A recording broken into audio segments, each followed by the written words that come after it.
Sofa model அப்படிங்கிறது வந்து இந்த கவர்மெண்ட் வந்து ஒரு சோஃபா மாடல் அரசு தான் அப்படிங்கிறதுல எந்த மாற்று கருத்தும் இல்லை.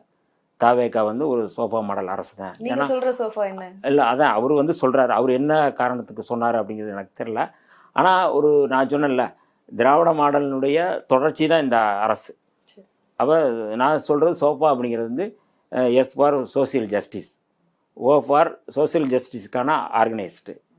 நீங்கள் வந்து நீங்கள் அதுக்கப்புறம் வந்து எஸ்ஓ எஃப் வந்து freedom, A for anti corruption இல்லை ஆண்டி கேஸ்ட்டு, நீங்கள் எப்படி வேணாலும் எடுத்துக்கிடலாம். அப்போ சோஃபா அப்படிங்கிறது இந்த மரியாதைக்குரிய மாண்புமிகு முதல்வர் ஜோசப் விஜய் அவர்களுடைய தலைமையில் ஒரு சோசியல் ஜஸ்டிஸுக்கான ஆர்கனைஸ்டு. அதனால் வந்து மரியாதைக்குரிய எதிர்க்கட்சி தலைவர் உதயநிதி ஸ்டாலின் அவர்கள் அதை சொல்வதை வந்து நாங்கள் ஆமோதிக்கிறோம். இந்த கோட்பாட்டு அடிப்படையில் இந்த அரசு